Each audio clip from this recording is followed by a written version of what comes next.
بسم الله الرحمن الرحيم.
بسم الله الرحمن الرحيم.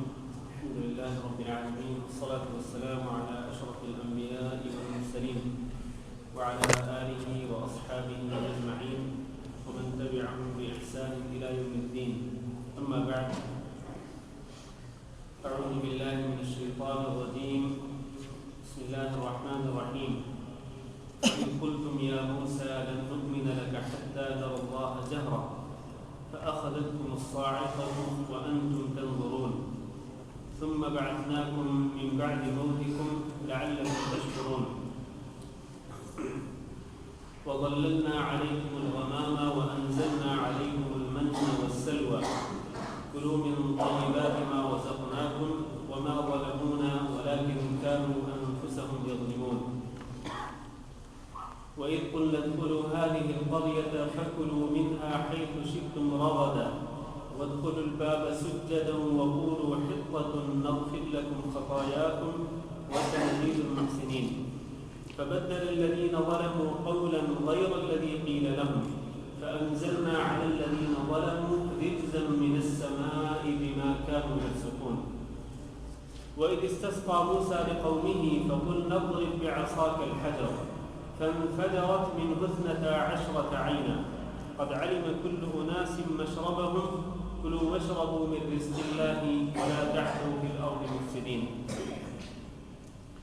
وإذ قلتم يا موسى لن نصبر على طعام واحد فادع لنا ربك يخرج لنا مما تنبت الأرض من بقلها وقثائها وفومها وعدسها وبصلها قال أتستبدلون الذي هو أدنى بالذي هو خير اهبطوا مصرا فإن لكم ما سألتم وضربت عليهم الذلة والمسكنة وباءوا بغضب من الله ذلك بأنهم كانوا يكفرون بآيات الله ويقتلون النبيين بغير الحق ذلك بما عصوا وكانوا يعتدون.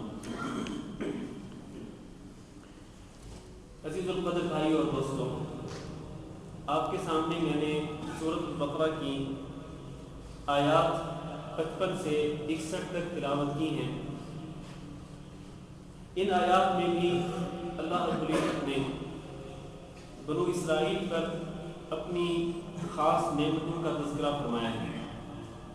ان آیات سے پہلے گزشتہ درس میں بھی ہم نے جن آیات کی تفسیر اللہ کے فضل و کرم سے بیان کی تھی، ان آیات میں بھی اللہ رب العزت نے بنو اسرائیل پر اپنی طرف سے کی جانے والی نعمتوں کا خاص طور پر تذکرہ فرمایا.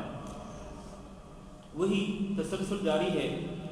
چنانچہ اللہ رب العزت فرماتے ہیں وَإِذْ قُلْتُمْ يَا مُوسَى، وہ وقت یاد کرو جب تم نے یہ کہا کہ اے موسیٰ لَن نُؤْمِنَ لَكَ، ہم نہیں ایمان لائیں گے، ہرگز ایمان نہیں لائیں گے آپ کے لیے، حتی نر اللہ جہرا، یہاں تک کہ ہم اللہ رب العزت کو دیکھ لیں اپنے سامنے علانیہ طور پر، واضح طور پر.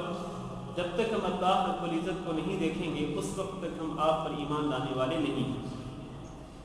جب ان لوگوں نے یہ کہا، اللہ فرماتے ہیں فَأَخَذَتْكُمُ الصَّاعِقَةُ، تو تمہیں آ لیا ایک بجلی نے، بجلی کی ایک کڑک نے، ایک گرجدار آواز نے تمہیں آ لیا.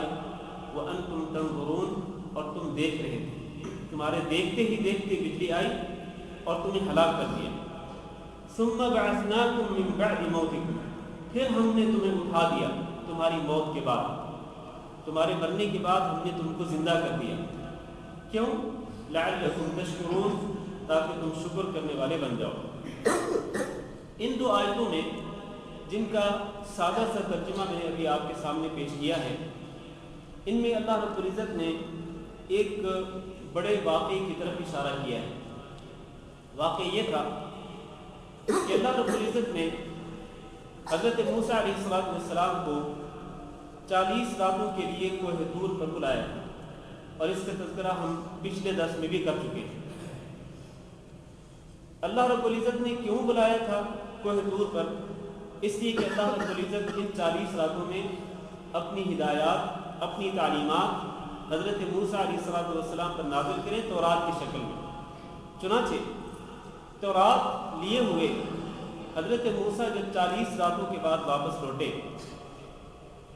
تو انہوں نے اپنی قوم کو یہ بتلایا کہ دیکھو یہ ہے کتاب جس کا نام تورات ہے، یہ اللہ رب العزت نے مجھے دی ہے تاکہ میں اس کتاب کے اندر جو تعلیمات اور جو ہدایات ہیں، جو احکامات ہیں، وہ تم تک پہنچاؤں. ان لوگوں نے کیا کہا؟ بنو اسرائیل نے جواب دیا کہ اس کی کیا دلیل ہے کہ یہ کتاب اللہ نے آپ کو دی ہے، اللہ نے آپ پر نازل کی ہے. جو باتیں ہیں وہ اللہ تعالیٰ کی طرف سے ہیں، جو احکامات ہیں، جو ہدایات و تعلیمات ہیں وہ اللہ تعالیٰ کی طرف سے نازل کرتے ہیں. اس کی کیا دلیل ہے؟ ہم نہیں مانتے جب تک ہم خود نہ سن لیں کہ اللہ رب العزت آپ کے ساتھ ہم کلام ہو، ہم اپنے کانوں سے سنیں کہ اللہ تعالیٰ آپ کے ساتھ ہم کلام ہو رہا ہے، پھر ہم مان لیں گے. حضرت موسیٰ علیہ السلام نے کہا ٹھیک ہے، آپ ایسے کرو کہ تم اپنی قوم میں سے 70 افراد کے انتخاب کر لو، جو تم میں سب سے اچھے لوگ ہیں ان کے انتخاب کرو. چنانچہ حضرت موسیٰ علیہ السلام نے اپنی قوم کے 70 منتخب کردہ افراد کو اپنے ساتھ لیا، اور اس کا تذکرہ اللہ تعالیٰ نے سورۃ الاعراف میں کیا ہے. وَاخْتَارَ مُوسَىٰ قَوْمَهُ 70 رَجُلًا لِمِيقَاتِنَا. یہ 70 افراد کو جو بنو اسرائیل میں سب سے اچھے افراد تھے اخلاق و کردار کے اعتبار سے، ان کو موسیٰ علیہ السلام نے اپنے ساتھ لیا اور پہنچ گئے کہاں پر؟ دوبارہ کوہ طور پر. اب حضرت موسیٰ علیہ السلام نے اللہ تعالیٰ سے گزارش کی، اللہ یہ قوم کا جو رویہ ہے، قوم کا جو طرز عمل ہے، اس قوم نے جو رد عمل دکھلایا کہ انہوں نے کہا کہ ہم اس وقت تک اس تورات پر ایمان نہیں لائیں گے جب تک ہم یہ اپنی کانوں سے سن نہ لیں کہ اللہ آپ کے ساتھ ہم کلام ہو رہا ہے. تو یہ 70 افراد میں لایا ہوں، اللہ کو اپنے فضل و کرم سے اپنا کلام ان کو بھی سنا دے تاکہ ان کو یقین ہو جائے کہ یہ واقعتاً کتاب یہ کتاب جو ہے وہ تیری طرف سے نازل کرتا ہے. اللہ نے کہا ٹھیک ہے. اللہ رب العزت نے اپنا کلام سنا دیا. 70 افراد نے اللہ رب العزت کا کلام اپنے کانوں سے سماعت کیا. لیکن ان 70 افراد نے کیا کہا؟ کہنے لگے ہمیں یہ کیا پتا، ہمیں یہ کیا معلوم کہ یہ آواز واقعتاً اللہ رب العزت کی ہے. جب تک ہم اللہ رب العزت کو اپنی آنکھوں کے سامنے نہیں دیکھیں گے، یہ اسی کا تذکرہ ہے، جب تک اللہ رب العزت کو اپنی آنکھوں کے سامنے علانیہ طور پر نہیں دیکھیں گے اور ہم یہ دیکھیں کہ اللہ آپ کے ساتھ ہم کلام ہو رہا ہے اور آپ کو یہ ہدایات اور یہ تعلیمات دے رہا ہے اور یہ کتاب آپ کو دے رہا ہے، اس وقت تک ہم ایمان نہیں لائیں گے. اذ قلتم یا موسیٰ، تم نے کہا ہے موسیٰ، یعنی ان 70 افراد نے کہا لن نؤمن لک، ہرگز نہیں آپ پر ایمان لائیں گے، حتی نری اللہ جہرا، یہاں تک کہ اللہ کو اپنی آنکھوں کے سامنے دیکھیں.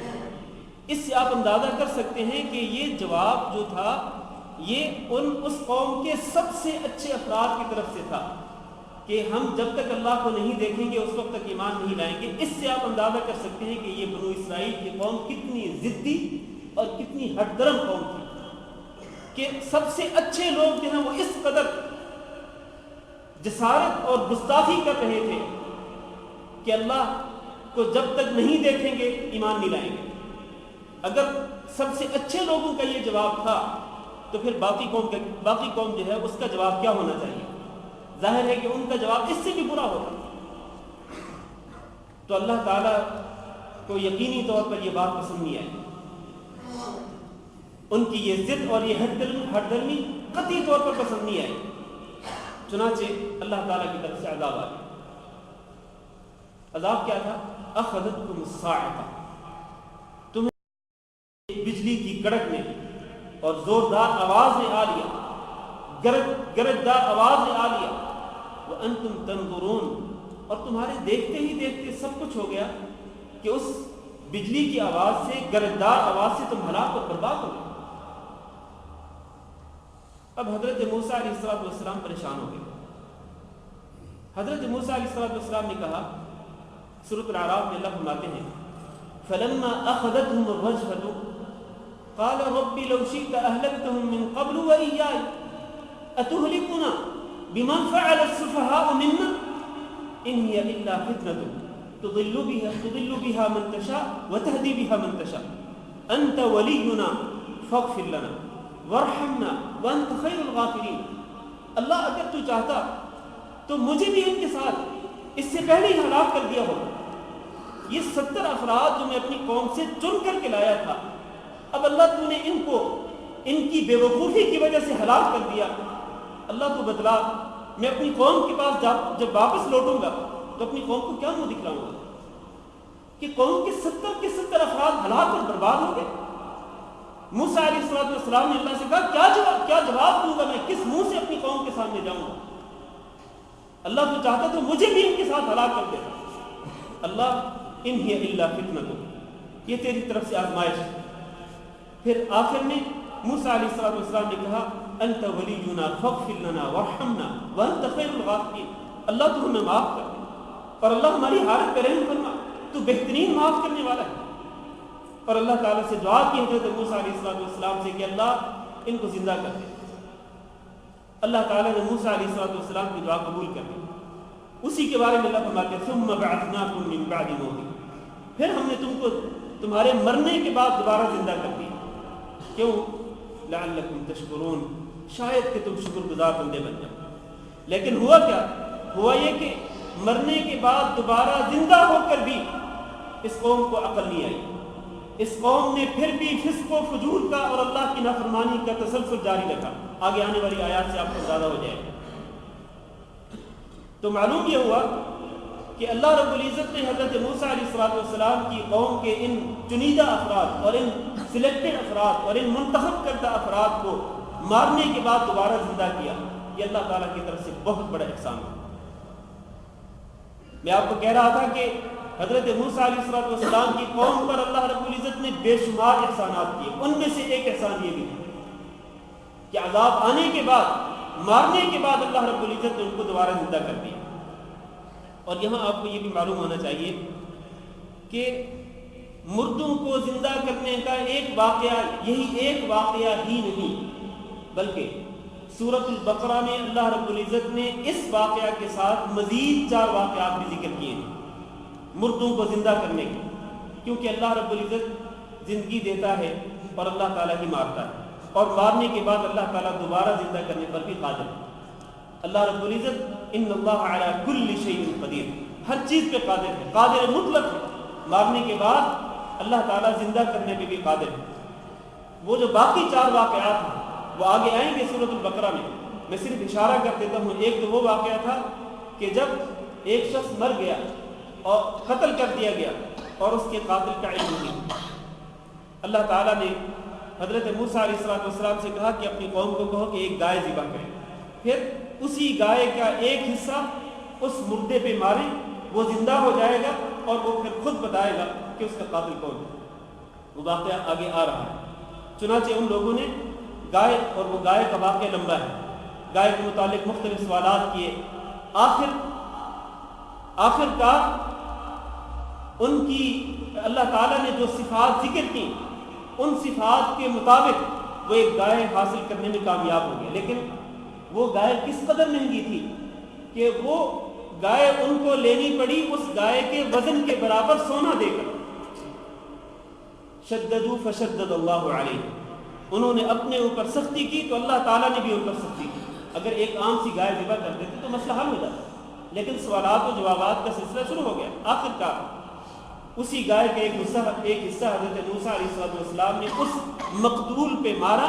مقتول کو اللہ تعالیٰ نے زندہ کر دیا اور اس نے بتایا کہ میرا قاتل فلاں ہے. یہ ایک واقعہ. تیسرا واقعہ اسی سورۃ البقرہ میں دوسرے پارے کے آخر میں اللہ تعالیٰ فرماتے ہیں أَلَمْ تَرَ إِلَى الَّذِينَ خَرَجُوا مِنْ دِيَارِهِمْ وَهُمْ أُلُوفٌ حَذَرَ الْمَوْتِ. اس کے بعد کیا ہے؟ أَلَمْ تَرَ إِلَى الَّذِينَ خَرَجُوا مِنْ دِيَارِهِمْ وَهُمْ أُلُوفٌ حَذَرَ الْمَوْتِ فَقَالَ لَهُمُ اللَّهُ مُوتُوا ثُمَّ أَحْيَاهُمْ. کیا آپ دیکھتے نہیں، آپ غور نہیں کرتے بنو اسرائیل کی اس جماعت کی طرف، اس قوم کی طرف، ان لوگوں کی طرف جو ایک بستی میں رہتے تھے؟ اس بستی میں ایک وبا پھیل گئی. اب اس قوم نے کیا کیا؟ بنو اسرائیل کا ہی ایک گروہ تھا، ایک بستی میں رہتے تھے، وبا پھیلی. یہ قوم ویسے بڑی بہادر قوم تھی. پچھلے درس میں بھی ہم نے ذکر کیا تھا، اتنی بہادر کہ جب ان کو کہا گیا کہ بیت المقدس میں داخل ہو جاؤ، انہوں نے کہا ہم نہیں داخل ہوں گے جب تک کہ وہ قوم وہاں سے نکلتی نہیں. بزدلی کی انتہا. اور یہ آپ کو اب بھی یقین ہونا چاہیے کہ یہودیوں کی قوم سب سے زیادہ اس دور میں بھی پوری دنیا کے اندر سب سے زیادہ بزدل قوم یہودیوں کی قوم. بزدلی ان کا ایک ترہ امتیاز ہے.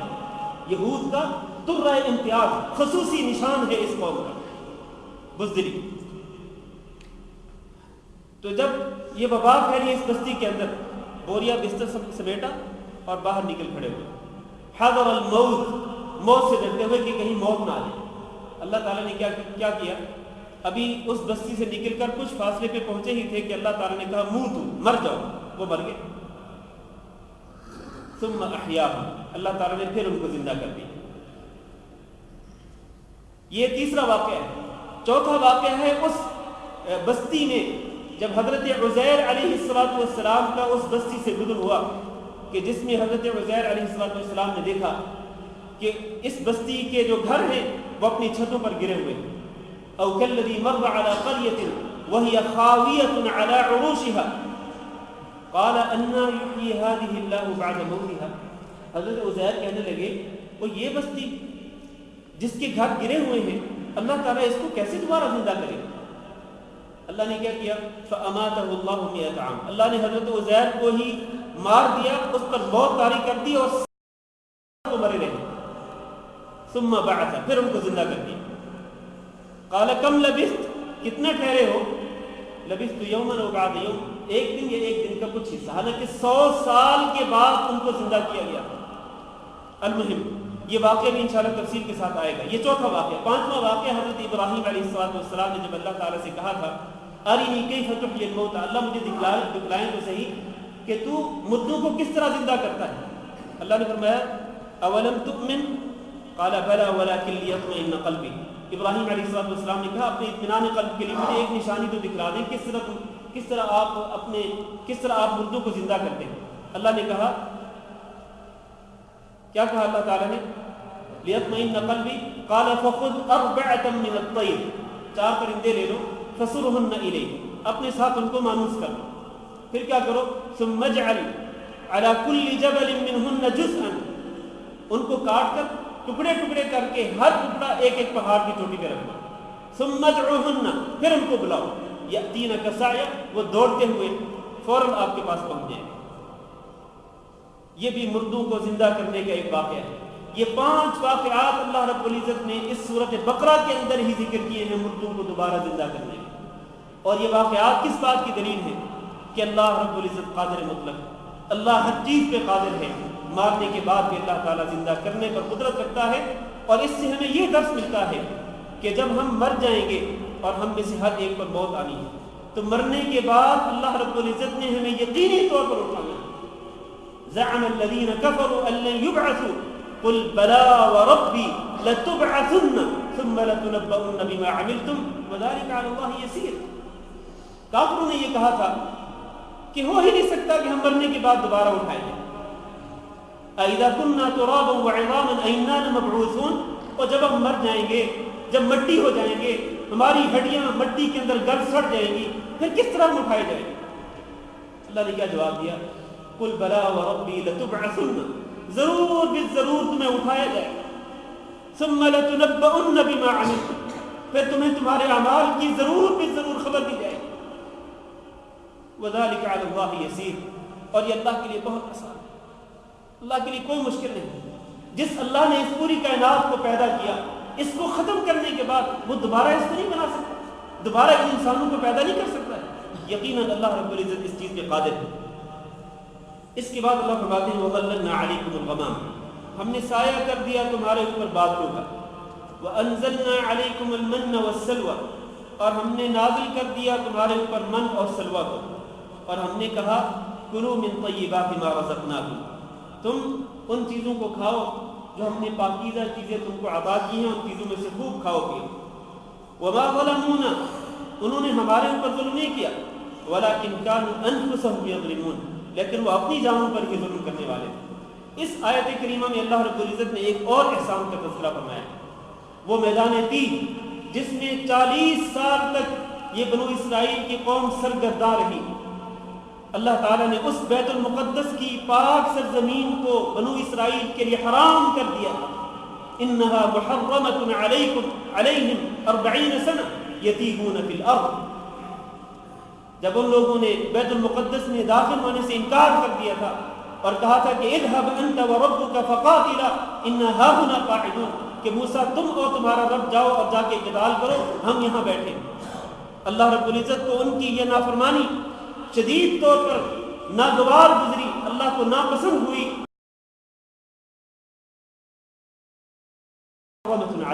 40 سال تک یہ سرزمین ان کے لیے حرام کر دی گئی.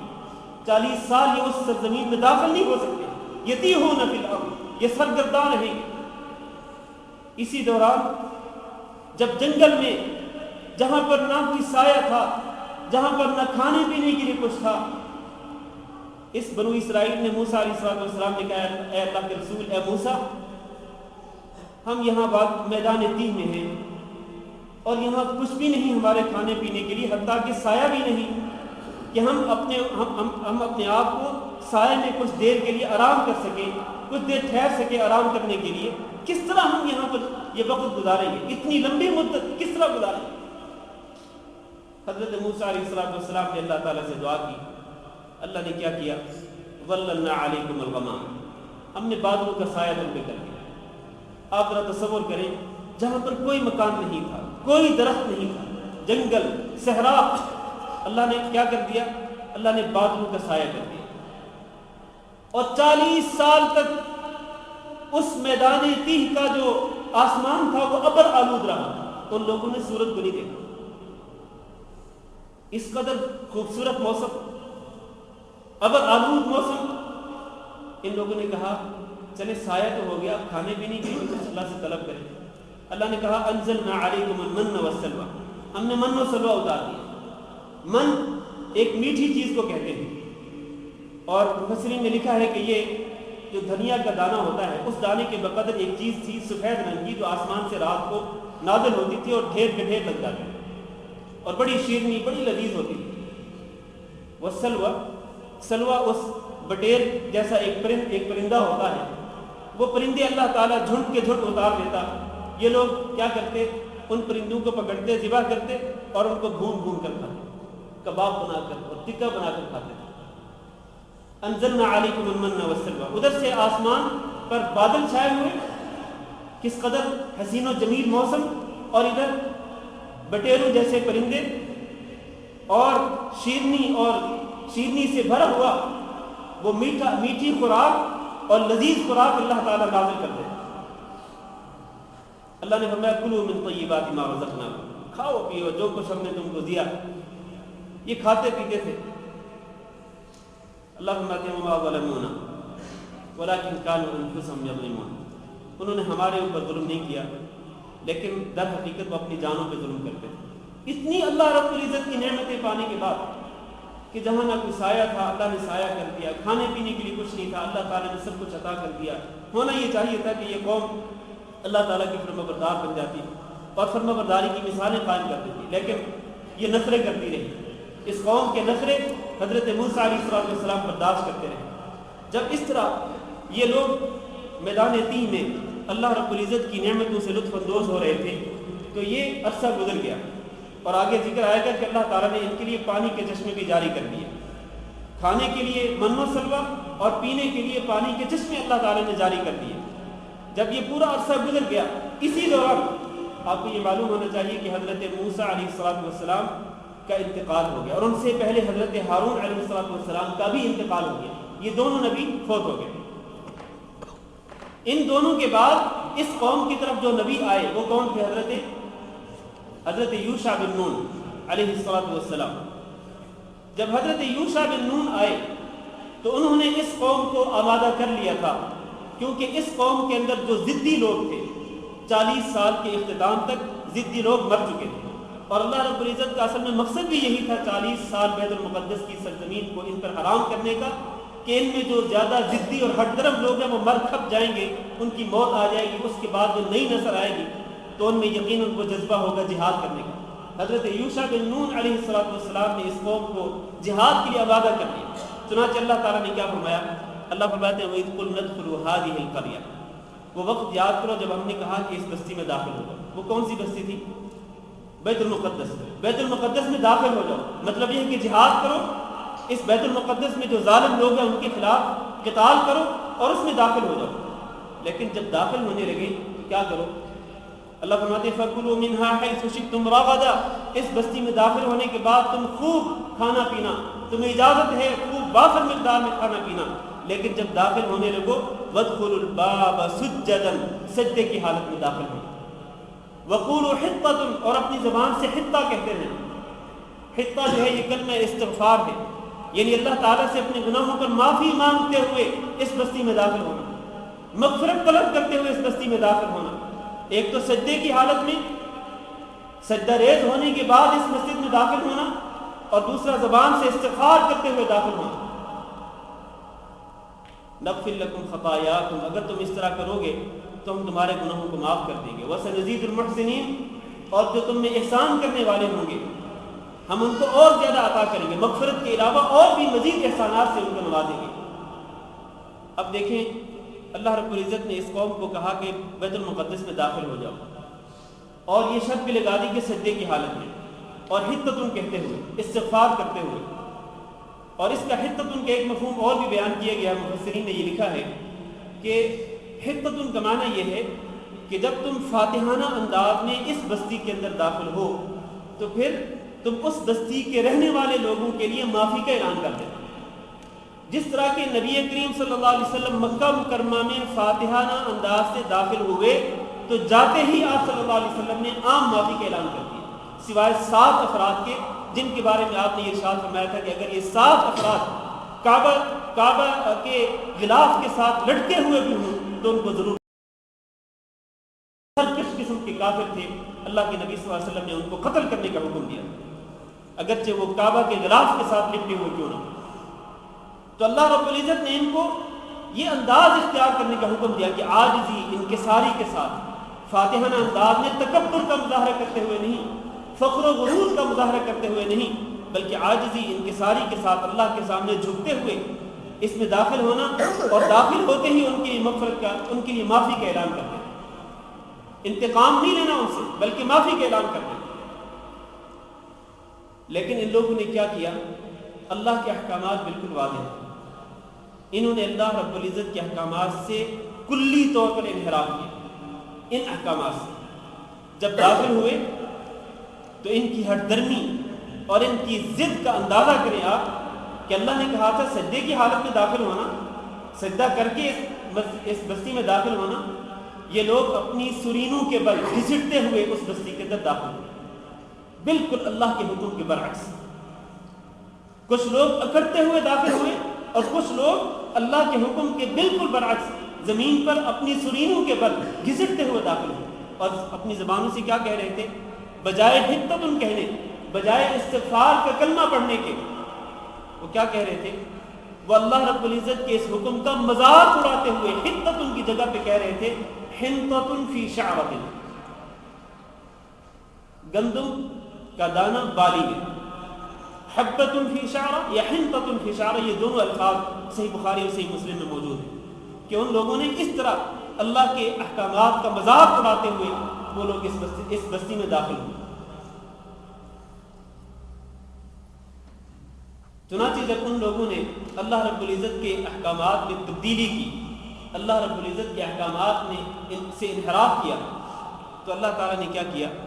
اللہ فرماتے ہیں فَبَدَّلَ الَّذِينَ ظَلَمُوا قَوْلًا غَيْرَ الَّذِي قِيلَ لَهُمْ، ان ظالموں نے اس بات کو ہی تبدیل کر ڈالا جو ان سے کہی گئی۔ حِطَّةٌ کی بجائے انہوں نے حَبَّةٌ فِي شَعْرَةٍ کہنا شروع کر دیا، بجائے سجدہ ہونے کی حالت میں جانے کے یہ لوگ اکڑ کر گئے یا سرینوں کا بل گھسٹتے ہوئے گئے۔ چنانچہ اللہ تعالیٰ فرماتے ہیں فَأَنزَلْنَا عَلَى الَّذِينَ ظَلَمُوا، ان ظالموں پر ہم نے نازل کیا رجزاً، وہ عذاب من السماء جو آسمان سے آیا، بما كانوا يفسقون، ان کے فسق اور فجور کی وجہ سے۔ جس طرح انہوں نے اللہ رب العزت کی نافرمانی کی، ان کے فسق و فجور کا نتیجہ یہ ہوا کہ اللہ فرماتے ہیں ہم نے آسمان سے عذاب نازل کر دیا۔ وہ عذاب کیا تھا؟ طاعون کی وبا تھی۔ طاعون کی وبا ان کے اندر پھیل گئی اور اس کے نتیجے میں مفسرین نے تفسیر کی کتابوں میں لکھا ہے کہ 70,000 یہودی بنو اسرائیل کے 70,000 لوگ مارے گئے تھے اس طاعون کے نتیجے میں۔ اب یہاں پر ذرا رک جائیے، ذرا غور کیجیے، ذرا تدبر کیجیے۔ ہم یہ آیات حضرت موسیٰ علیہ السلام اور ان کی قوم کے جو واقعات ہیں، ہم اسی طرح پڑھتے ہوئے آگے نہ گزر جائیں بلکہ کچھ نہ کچھ سیکھ کے یہاں سے جائیں۔ اس واقعے سے ہمیں کیا معلوم ہوتا ہے اور ہمیں ہمارے لیے ان آیات کے اندر اور اس واقعہ کے اندر کیا درس ہے؟ بنو اسرائیل نے اللہ رب العزت کے احکامات کو بدل ڈالا، فسق و فجور کے ارتکاب کیا، اللہ تعالیٰ نے آسمان سے وہ وبا نازل کر دی جس کے نتیجے میں بہت سارے ہزاروں کی تعداد میں لوگ برباد ہو گئے، ہلاک ہو گئے۔ آج ہم دیکھیں کیا ہم مسلمانوں کے احکامات کو تبدیل کرنے اور دیدہ دانستہ اللہ رب العزت کے احکامات سے انحراف کرنے کی جسارت اور جرأت نہیں کی جا رہی؟ ذرا آپ بھی جائزہ لیں، سمجھدار لوگ ہیں آپ، پڑھے لکھے لوگ ہیں، آپ کے سامنے ہے معاشرے کے اندر جو کچھ ہو رہا ہے، خاص طور پر ہمارے ملکوں کے اندر جو کچھ ہو رہا ہے وہ آپ کی نظروں کے سامنے ہے۔ کیا آج ہمارے مسلمان بھائی، ہماری مسلمان بہنیں اللہ رب العزت کے احکامات کو تبدیل کرتے ہوئے منمانی نہیں کر رہے اور اللہ کی غیرت کو چیلنج نہیں کر رہے؟ یقیناً کر رہے۔ چند ایک مثالیں لے لیجیے۔ اللہ تعالیٰ نے قرآن مجید کے اندر فرمایا یا ایھا الذین آمنوا اتقوا اللہ وذروا ما بقی من الربا ان کنتم مؤمنین، ایمان والو اگر تم مومن ہو تو یہ جو سود ہے، بقیہ سود ہے، اس کو چھوڑ دو، اگر نہیں کرو گے تو یہ اللہ اور اللہ کے رسول کے خلاف اعلان جنگ کے برابر ہے۔ اللہ کا حکم کیا ہے کہ ذروا ما بقی من الربا، جو کچھ سود باقی اس کو چھوڑ دو۔ لیکن آج ہمارے مسلمان بھائیوں بہنوں نے اللہ کے اس حکم کے بالکل برعکس سودی لین دین جاری رکھا ہوا ہے اور یوں انہوں نے اللہ کے خلاف اعلان جنگ کر دیا ہے۔ پھر اس کے نتیجے میں ہمارے کیا سیلاب آتا ہے، طوفان آتا ہے، زلزلہ آتا ہے، وبائی امراض پھیل جاتی ہیں اور اس کے نتیجے میں ہزاروں لوگ برباد ہو جاتے ہیں، ہلاک ہو جاتے ہیں، بستیوں کی بستیاں چلی جاتی ہیں، شہروں کے شہر زمین سے مٹ جاتے ہیں۔ بما كانوا يفسقون، انہوں نے بنو اسرائیل نے فسق و فجور کے ارتکاب کیا، اللہ کے احکامات کو چیلنج کیا، اللہ نے ان پر ایک وبائی مرض کی شکل میں عذاب نازل کیا۔ آج عالم اسلام میں جہاں جہاں مسلمان اس طرح کے فسق و فجور کے ارتکاب کر رہے ہیں اور اس طرح کر رہے ہیں، وہاں آپ دیکھ رہے ہیں کہ کس طرح سے اللہ تعالیٰ عذاب دیتا ہے۔ ابھی میں نے ان عذابوں کی طرف اشارہ کر دیا آپ کے سامنے، یہ ایک میں نے مثال دی ہے، اس کے علاوہ کئی مثالیں آپ کو نظر آئیں گی۔ اللہ تعالیٰ نے قرآن مجید میں ارشاد فرمایا کہ وَاعْبُدُوا اللَّهَ وَلَا تُشْرِكُوا بِهِ شَيْئًا، اور اللہ کی عبادت کرو، اکیلے اللہ کی اور اس کے ساتھ کسی کو شریک نہ بناؤ۔ لا تعبدوا الا إياه، کسی کی عبادت، کسی کی پوجا نہ کرو، کسی کے سامنے اپنے آپ کو نہ جھکاؤ، صرف اللہ کے سامنے اپنے آپ کو جھکاؤ۔ ہزاروں نہیں لاکھوں لوگ غیر اللہ کی عبادت اور پوجا کر رہے ہیں، غیر اللہ کے سامنے اپنے آپ کو جھکا رہے ہیں، غیر اللہ کے سامنے رکوع اور سجدہ کر رہے ہیں، غیر اللہ کے لیے نذر و نیاز مانی جاتی ہے، غیر اللہ کے لیے دیگیں پکائی جاتی ہیں، لنگر تقسیم کیے جاتے ہیں، غیر اللہ کو نفع نقصان کا مالک سمجھا جاتا ہے، بگڑی بنانے والا سمجھا جاتا ہے، غوث اور فریاد رسی کرنے والا سمجھا جاتا ہے۔ کیا یہ اللہ رب العزت کے اس حکم کے بالکل برعکس نہیں ہے یہ طرز عمل؟ یقیناً اللہ کے اس حکم کے کہ وَاعْبُدُوا اللَّهَ وَلَا تُشْرِكُوا بِهِ شَيْئًا کے بالکل الٹ ہے یہ عمل۔ اسی طرح بدعات میں، اسی طرح عملی زندگی میں ہم دیکھ لیں آج مسلمان کس قدر بدعملی کا شکار ہو چکے ہیں۔ اللہ کے احکامات سے واضح انحراف نظر آ رہا ہے، اس کا نتیجہ کیا نکلے؟ اس کا نتیجہ وہی ہے جو مختلف اوقات میں مختلف شکلوں میں عذاب آ جاتا ہے۔ کبھی ڈینگی کا مرض آ جاتا ہے، وبا پھیل جاتی ہے، اور کبھی جناب سیلاب آتا ہے تو پورے کا پورا صرف ڈوب جاتا ہے، یا پورے کا پورا صوبہ یا پورے کا پورا ملک ڈوب جاتا ہے۔ زلزلہ آتا ہے تو کتنے شہر زمین تلے دب جاتے ہیں، دھنس جاتے ہیں۔ المہم یہ ہے کہ یہ اللہ کا عذاب ہماری اپنی بدعملی کی وجہ سے انزلنا علی الذین ظلموا رجزا من السماء، ہم نے ان ظالموں پر آسمان سے جو عذاب نازل کیا بما كانوا يفسقون، ان کے فسق و فجور کی وجہ سے، ان کی نافرمانیوں کی وجہ سے نازل کیا۔ لہذا آج مسلمانوں پر یہ بات لازم ہے کہ وہ اس فسق و فجور کو چھوڑ دیں، اللہ کے احکامات کو چیلنج کرنا چھوڑ دیں، اور ان کے لیے لازم ہے کہ وہ اللہ کے سامنے اپنے آپ کو جھکا دیں، سر تسلیم خم کر دیں، اللہ کے احکامات سے انحراف نہ کریں۔ اس طرح اللہ کا عذاب رک سکتا ہے، اللہ کا عذاب ڈر سکتا ہے۔ آج مسلمانوں پر لازم ہے کہ وہ استغفار کریں، اللہ سے اپنی گناہوں کی معافی مانگے۔ اس طرح اللہ تعالیٰ کی طرف سے عذاب اگر آنے والا بھی ہوگا تو اللہ تعالیٰ اس عذاب کو ٹال لے گا۔ ما کان اللہ معذبہم وہم یستغفرون، جب لوگ استغفار کر رہے ہوتے ہیں تو اللہ ان کو عذاب میں مبتلا نہیں کرتا ہے۔ تو یہ قرآن پڑھ رہا ہوں آپ کے سامنے، اپنی طرف سے نہیں کہہ رہا ہوں۔ ما کان اللہ معذبہم وہم یستغفرون، جب لوگ استغفار کر رہے ہوں، اپنے گناہوں پر اللہ سے معافی مانگ رہے ہوں، سچے دل کے ساتھ اللہ کی طرف رجوع کر رہے ہوں، تو اللہ ان کو عذاب میں مبتلا نہیں کرتا ہے۔ لیکن کیا وجہ ہے کہ آج ہم لوگ عذاب میں مبتلا ہیں؟ اس کی وجہ یہ ہے کہ ہم استغفار نہیں کرتے، ہم اپنے گناہوں پر توبہ نہیں کرتے ہیں، اللہ سے معافی نہیں مانگتے۔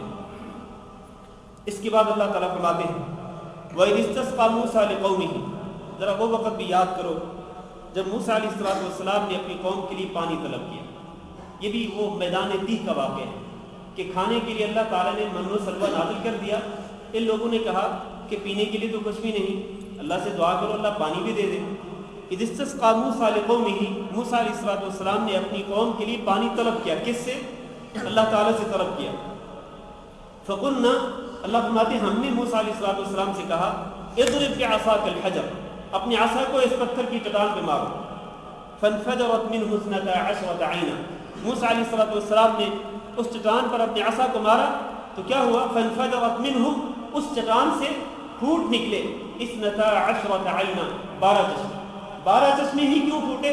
اس لیے کہ بنو اسرائیل کی 12 ہی قومیں، 12 ہی قبیلے تھے، چنانچہ ہر قبیلے کے لیے اللہ تعالیٰ نے ایک چشمہ جاری کر دیا۔ کل اناس قد علم کل اناس مشربہم، ان 12 کے 12 قبیلوں میں سے ہر قبیلے نے اپنا گھاٹ جان لیا تھا، ہر ایک کو پتہ چل گیا تھا کہ اس قبیلے کے لیے یہ گھاٹ ہے، یہ چشمہ ہے۔ کیونکہ اللہ تعالیٰ نے جو 12 چشمے جاری کیے تھے وہ سب کے سب ایک جیسے نہیں تھے، کوئی بڑا کوئی چھوٹا کوئی متوسط درجے کا۔ کیوں؟ اس لیے کہ یہ 12 قبیلے جو تھے یہ بھی اسی طرح سے تھے، کوئی بڑا قبیلہ تھا، کوئی چھوٹا تھا، کوئی درمیانہ تھا۔ چنانچہ ہر ایک کے لیے اللہ رب العزت نے اس کے سائز کے بقدر اللہ نے چشمہ جاری کر دیا۔ اور آپ کو یہ پتہ ہونا چاہیے کہ وہ چٹان جس سے یہ 12 چشمے جاری ہوئے تھے وادی سینا میں، وہ چٹان آج بھی موجود ہے، اور اس چٹان کے اندر وہ 12 چشمے پھوٹنے کے نشانات آج بھی موجود ہیں۔ جو سیاح جاتے ہیں وادی سینا میں وہ وہاں پر اس چٹان کو بھی دیکھ سکتے ہیں، بہت سے لوگوں نے اس کو دیکھا ہے۔ اللہ تعالیٰ نے پانی جاری کر دیا اور اللہ نے فرمایا کلوا واشربوا من رزق اللہ، اور دیا ہے من و سلوہ، اور یہ پانی بہترین قسم کے کھانے اور بہترین قسم کا صاف ستھرا پانی، کھاؤ پیو اللہ کے رزق سے۔ لیکن ایک بات کا خیال رکھنا کہ ولا تعثوا فی الارض مفسدین، زمین میں فساد نہ مچاتے پھرو۔ ایسا نہ ہو کہ تم میں سے ایک قبیلہ دوسرے قبیلے کے چشمے پر چڑھ دوڑے، اور اس پر قبضہ کر لے، نہیں، یہ فساد کے لیے قابل برداشت نہیں ہے۔ اللہ اس فساد کو پسند نہیں کرتا ہے۔ ان اللہ لا يحب المفسدین، فساد کرنے والوں کو اللہ تعالیٰ پسند نہیں کرتا ہے۔ ایسا نہ ہو کہ تم میں سے ایک قبیلہ دوسرے قبیلے پر جب من اور سلوہ نازل ہو تو پھر چڑھائی کر دے، اور ایک قبیلہ محروم ہو جائے اور باقی 11 قبیلے کھاتے پیتے رہے۔ نہیں، لا تفسدوا فی الارض، زمین میں فساد نہیں کرنا۔ یہاں پر ایک منٹ کے لیے ذرا رک جائیں۔ یہ جو اللہ تعالیٰ نے بنو اسرائیل کو کھانے پینے کی کھلی چھٹی دی، اپنی نعمتیں نازل کرنے کے بعد کھانے پینے کی کھلی چھٹی دی، اور ساتھ ہی یہ پابندی لگا دی کہ زمین میں تم نے فساد نہیں مچانا ہے۔ یہ فساد ہوتا کیا ہے؟ عام طور پر فساد کا معنی یہ ہے کہ انسان قتل و غارت کا ارتکاب کرے، لوٹ مار کرے، چوری کرے، ڈاکہ زنی کرے، تو اس کو فساد فی الارض کہا جاتا ہے۔ اور اس میں کوئی شک نہیں کہ یہ ساری شکلیں فساد فی الارض کی ہیں۔ قتل و غارت کرنا، لوٹ مار کرنا، ڈاکہ زنی کرنا، چوری کرنا، اور لوگوں کے حقوق کو طلب کرنا، لوگوں کی اشیاء کو اپنے قبضے میں لے لینا ناجائز طور پر، یہ فساد فی الارض کی ایک شکل ہے۔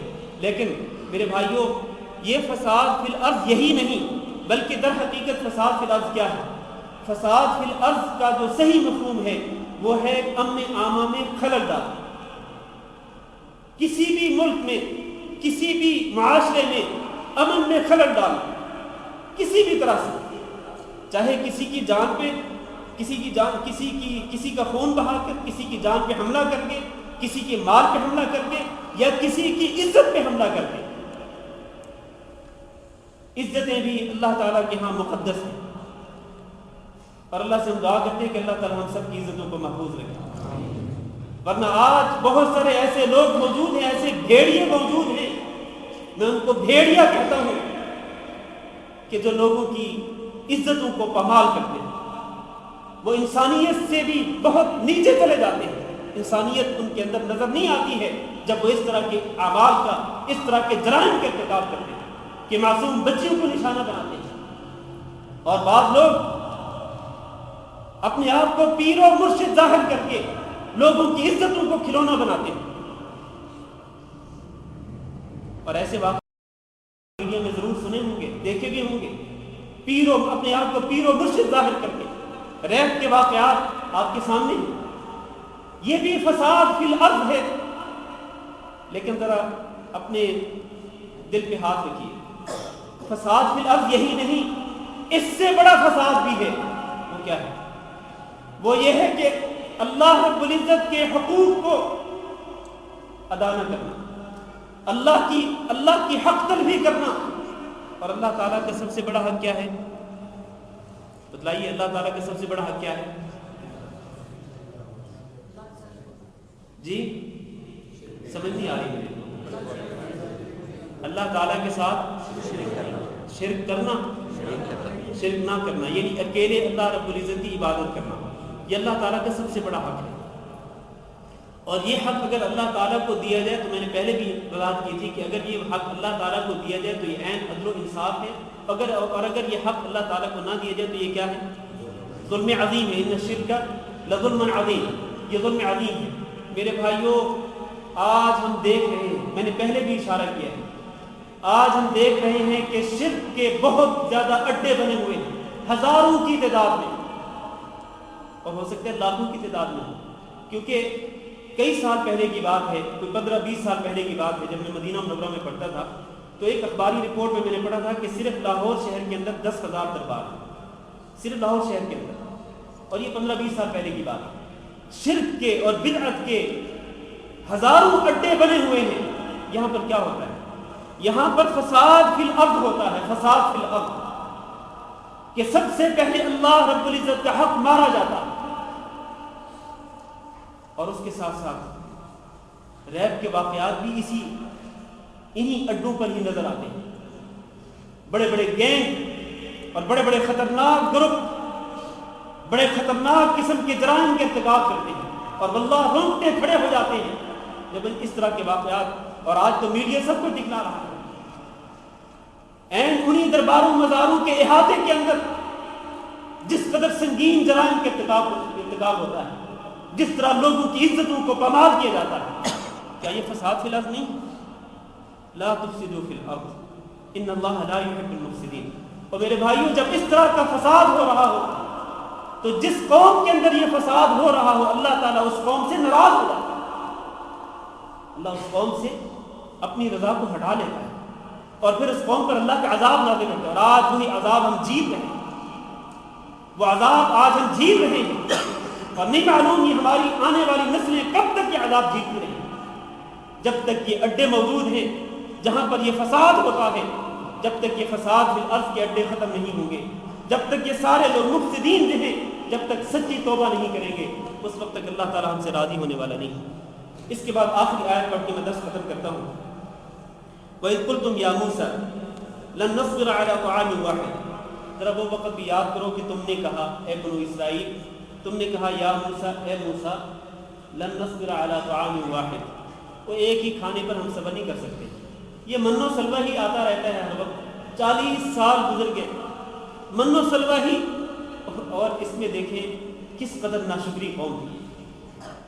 من و سلوہ جیسا عظیم کھانا، لذیذ کھانا اللہ تعالیٰ کی طرف سے اسپیشلی نازل کیا جاتا، کہنے لگے لن نصبر علی طعام واحد، اس ایک ہی کھانے پر ہم صبر نہیں کر سکتے۔ کیا کریں آپ؟ فادع لنا ربک، موسیٰ اپنے رب سے دعا کریں۔ کیا کرے آپ کا رب؟ یخرج لنا مما تنبت الارض، اللہ تعالیٰ زمین کی پیداوار پیدا کر دے، زمین سے کچھ چیزیں نکال دے، وہ چیزیں جو اللہ تعالیٰ زمین سے اگاتا ہے ان کو اللہ تعالیٰ نکال دے۔ وہ کیا چیزیں ہیں؟ من بقلھا، ساگ نکال دے، وقثائھا، اور اللہ تعالیٰ ترکاری پیدا کر دے، وفومھا، اور گیہوں نکال دے، وعدسھا، اور دال، مسور کی دال نکال دے، وبصلھا، اور پیاز نکال دے۔ دیکھیں کیسی یہ غبی قوم کی۔ غبی جانتے ہیں غبی کس کو کہتے ہیں؟ غبی جانتے ہیں کس کو کہتے ہیں؟ غبی بے وقوف، کہ من و سلوہ کے بدلے میں کس چیز کو طلب کر رہے ہیں؟ زمین سے نکلنے والی چیزیں، یہ لہسن، یہ پیاز، یہ دال، اور یہ ترکاری، اور یہ سبزی۔ اس لیے اللہ ان کے اس مطالبے پر حضرت موسیٰ علیہ السلام نے کیا کہا؟ اتستبدلون الذی هو ادنی بالذی هو خیر، وہ اچھی چیز کو چھوڑ کر تم ایک ادنا سی چیز کا مطالبہ کرتے ہیں؟ اور ذرا کچھ تو سوچو، کچھ تو اپنی عقل سے کام لو۔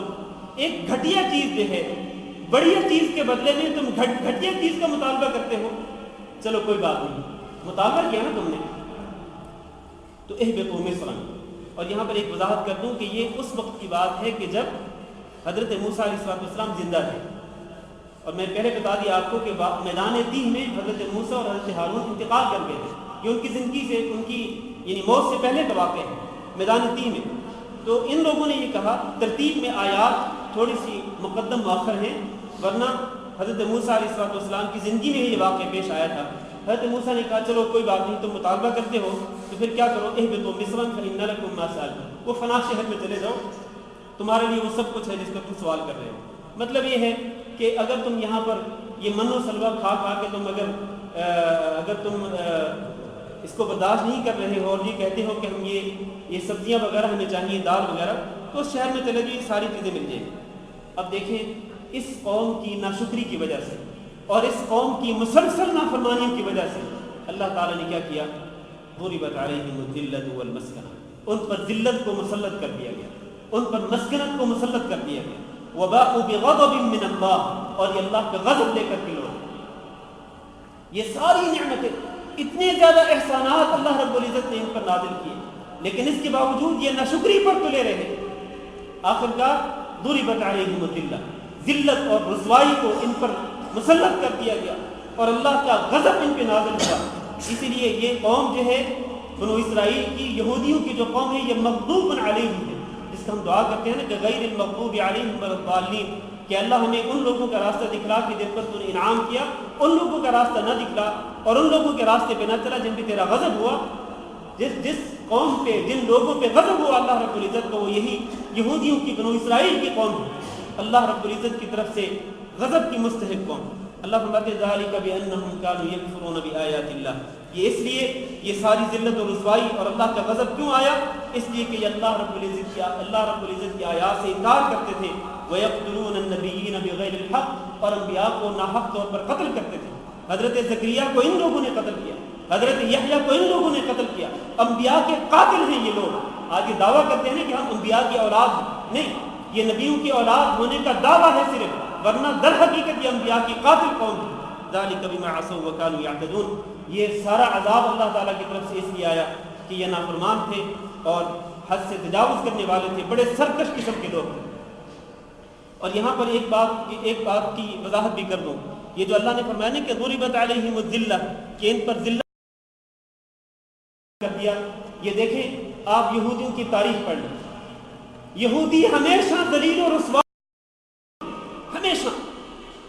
اور حتیٰ کہ اگر کسی دور کے اندر یہ ظاہری طور پر اگر یہ نظر آئے کہ ان کے پاس قوت ہے، طاقت ہے، تو اپنے بلبوتے پہ نہیں، بلکہ کسی کے سہارے یہ اپنے آپ کو طاقتور شو کرتے ہیں. جیسا کہ آج کل اسرائیل کے یہودی ہیں. اسرائیل کے یہودی مٹھی بھر لوگ ہیں، ان کی تعداد بہت کم ہے، لیکن آج اس اسرائیل نے پوری دنیا کو نچا کر رکھا ہوا ہے. ان کے پاس اپنے پاس کچھ نہیں ہے.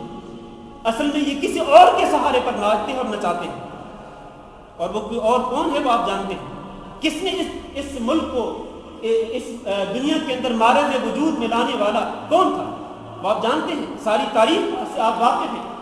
تو لوگوں کے سہارے، یہ کسی اور قوت کے سہارے تو یہ کبھی کھڑے ہو جاتے ہیں، لیکن آخر کار ان کا انجام ذلت اور رسوائی کے سوا کچھ بھی نہیں.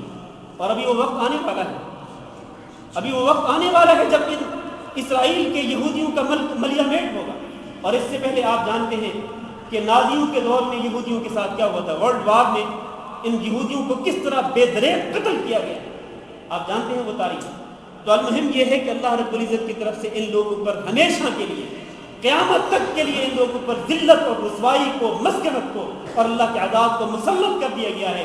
یہ کبھی بھی کسی بھی شکل میں یہ عزت کے ساتھ سر اٹھا کے کھڑے نہیں ہو سکتے. عزت کے ساتھ سر اٹھا کے کھڑے ہونے کے قابل ہی نہیں ہے یہ قوم. اس قدر اللہ کی نافرمان، اس قدر سرکش قوم، اتنے زیادہ احسانات اللہ تعالیٰ نے نازل کیے، پھر بھی ہمیشہ نخرے دکھلاتے رہے، ہمیشہ اللہ کی نافرمانی کرتے رہے اور وعدے بھی کرتے رہے کہ اللہ اگر یہ مطالبہ پورا کر دے تو اس کے بعد ہم تیری فرمانبردار قوم بن جائیں گے. لیکن نہیں ایسا ہوا. اس کے بعد بھی آنے والی جو آیات ہیں انشاءاللہ اگلے درس میں آپ سنیں گے کہ ان لوگوں نے کس طرح سے سرکشی کی انتہا کر دی. المہم یہ ہے میرے عزیز بھائیوں، یہ جو آیات آج ہم نے پڑھی ہیں ان کی روشنی میں ہمیں یہ درس ملتا ہے کہ ہم مسلمان قوم جو ہیں، یقیناً مسلمان قوم جو ہے یہ بنو اسرائیل کی قوم سے افضل قوم ہے. اور میں نے پچھلے ہفتے میں بھی کہا تھا کہ کنتم خیر امہ، آپ ہی بہترین امت ہیں. لیکن شرط یہ ہے کہ آپ اللہ رب العزت کے احکامات کے سامنے اپنے آپ کو جھکا دیں، اللہ کی فرما بردار بن جائیں. یقیناً آج بھی اگر مسلمان قوم بحیثیت مجموعی اگر وہ اللہ کی فرما بردار بن جائے اور یہ ساری نافرمانیاں اور یہ جتنے گناہ ہیں، یہ جتنی بدعملی ہمیں نظر آتی ہے، جتنی عقائد کی خرابیاں نظر آتی ہیں، یہ سب کچھ چھوڑ دیں اگر یہ مسلمان اور صحیح صدق کے دل سے توبہ کر لیں تو یقینی طور پر پھر اللہ رب العزت کی طرف سے فتح و نصرت ہی آئے گی. اللہ تعالیٰ کی طرف سے اس قوم کو کامرانی اور کامیابی ہی ملے گی اور اللہ رب العزت اس قوم کو پھر عزت کے ساتھ کھڑا ہونے کا موقع بھی دے گا. اللہ تعالیٰ سے دعا ہے کہ اللہ ہم سب کے گناہوں پر ہم سے درگزر فرمائے اور اللہ تعالیٰ تمام مسلمانوں کو، جتنے بھی مسلمان اس وقت عالم اسلام میں ہیں، اللہ تعالیٰ سارے کے سارے مسلمانوں کو سچے دل کے ساتھ توبہ کرنے کی توفیق دے اور اللہ رب العزت ہمارے حال پہ رحم فرمائے. اللہ ہمیں گناہوں سے تائب ہونے کی توفیق دے، گناہوں کو ترک کرنے کی توفیق دے اور اللہ رب العزت ہمیں زندگی کے آخری لمحے تک اپنی اطاعت اور فرمانبرداری پر قائم و دائم رہنے کی توفیق دے. ہمارا خاتمہ ہو تو ایمان پر ہو، عمل صالح پر ہو، اللہ کی رضا کے ساتھ ہمارا خاتمہ ہو. اس حالت میں ہمارا خاتمہ ہو کہ ہم اللہ سے راضی ہوں اور اللہ ہم سے راضی ہو اور پھر اللہ رب العزت ہماری قبروں کو جنت کے باغ بنا دے اور قیامت کے دن کی ندامتوں اور حسرتوں سے اللہ تعالیٰ ہم سب کو محفوظ رکھے اور ہم سب کو اللہ رب العزت جنت الفردوس میں داخل فرمائے. استغفر اللہ لی ولکم انہ هو الغفور الرحیم.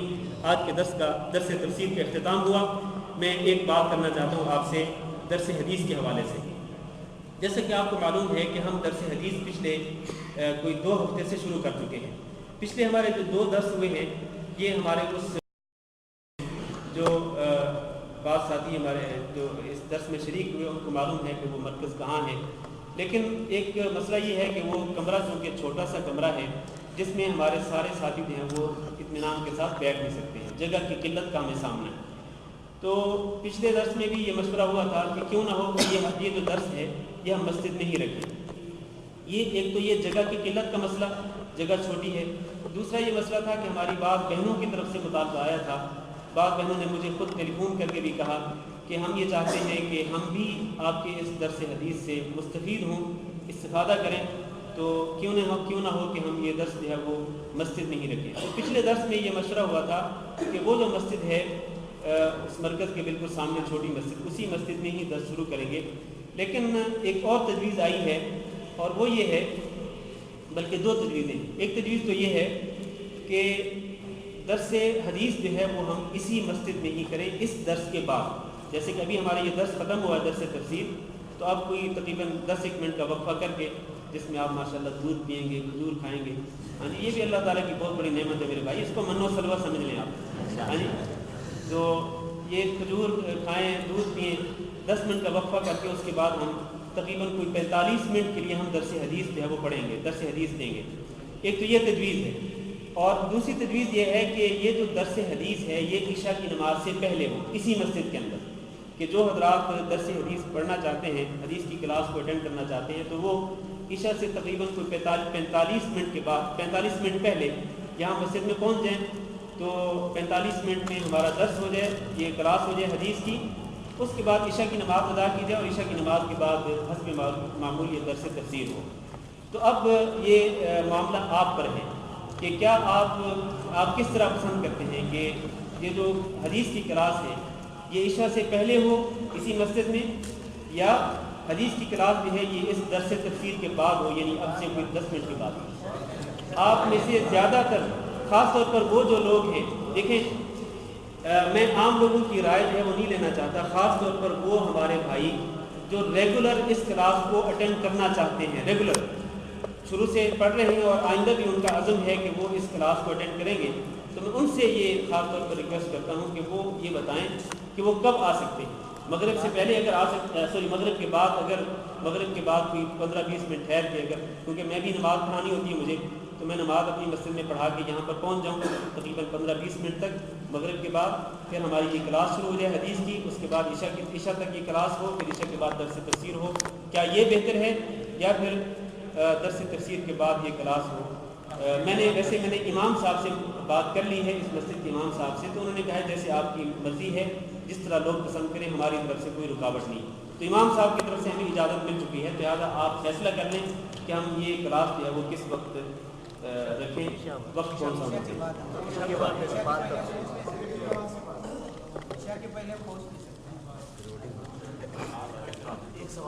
جی